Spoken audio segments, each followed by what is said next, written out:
Friends, welcome to my channel. ఈరోజు నేను ఎగ్తో కొత్త రకమైన కర్రీ చేయబోతున్నాను.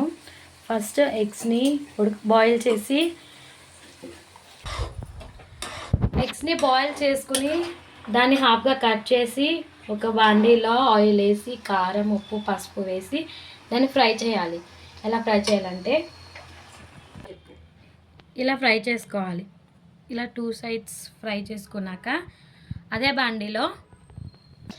బాండీలో ఉల్లిపాయలు వేసి ఫ్రై చేసిన తర్వాత ఒక టమాటాలు తీసుకుని టమాటాల్లో పచ్చిమిరపకాయలు, బిర్యానీ మసాలాలు ఏవైతే చెక్క, లవంగం ఇవి ఉంటాయి అవి వేసుకుని అల్లం, వెల్లుల్లి వేసుకుని గ్రైండ్ చేసుకున్న పేస్ట్ని వేసాను. ఇప్పుడు ఇవి రెండు కొంచెం ఉడికాక కారం, ఉప్పు, పసుపు, మసాలా వేసి ఏవైతే ఎగ్స్ ఉన్నాయో అవి ఇందులో వేసేసుకోవాలి.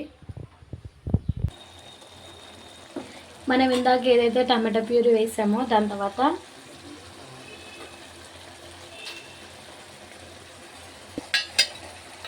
ఆల్రెడీ పచ్చిమిరపకాయలు వేసాం కాబట్టి నేను 1.5 స్పూన్ వేస్తున్నా.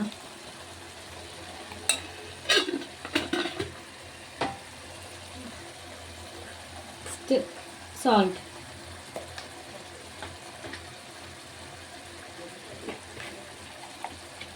నెక్స్ట్ పసుపు,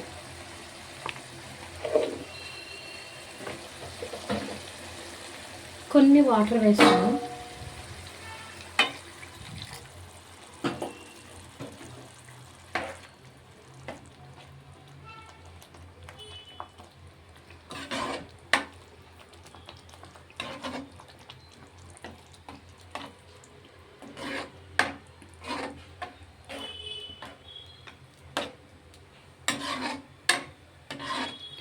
ఇప్పుడు ఒక 5 minutes దీన్ని వదిలేసి అప్పుడు ఎగ్స్ వేసుకుందాం సాల్ట్ చూసి. ఇదిగోండి, ఇలా బుడగలు వస్తే ఆల్మోస్ట్ డన్ అని అర్థము. సాల్ట్ చెక్ చేసుకుని సాల్ట్ వేసుకుని ఇంకొక 2 minutes కొంచెం వాటర్ మొత్తం వెళ్ళే వరకు ఇంకా 2 minutes పెట్టి ఆ తర్వాత ఎగ్స్ వేసేద్దాము. ఎగ్స్ వేసి మళ్ళీ ఇంకా 2 minutes ఉడికిచ్చాక కొత్తిమీర వేసుకుని మన రెడీ అండి, ఎగ్ మసాలా కర్రీ రెడీ అండి. ఇదిగోనండి, ఆల్మోస్ట్ అయిపోయింది. ఇప్పుడు ఎగ్స్ వేసుకోవాలి. ఒక్క నిమిషం సాల్ట్ చూస్తానండి. ఇదిగోండి ఎగ్స్ వేస్తున్నాను.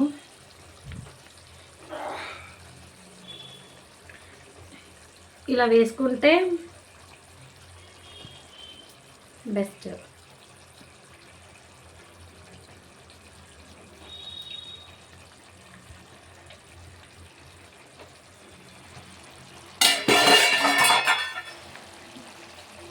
ఇప్పుడు ఒక్క 2 minutes ఇలానే ఉంచి ఒక్క 2 minutes హై ఫ్లేమ్లోనే ఉడికిద్దాము. 2 minutes తర్వాత ఇప్పుడు దీనికి ఉన్న వేసుకోవాలి. ఇదిగోండి, అలా వేసిన తర్వాత ఒకసారి ఇలా మిక్స్ చేసుకుని ఇంకొక 2 minutes ఉంచుకొని కట్టేసుకుని మీకు ఇష్టమైతే చపాతీలో తినొచ్చు, లేకపోతే రైస్లో అయినా తినొచ్చు. ఇవ్వండి మన ఎగ్ మసాలా రెడీ. మీకు ఆనియన్స్ తక్కువ కావాలి అంటే తక్కువ వేసుకొని టమాటో ప్యూరీ ఎక్కువ వేసుకొని చేసుకున్నా బాగుంటుంది. అది మీ ఇష్టం. నచ్చితే లైక్ చేయండి, షేర్ చేయండి, సబ్స్క్రైబ్ చేయండి. బాయ్.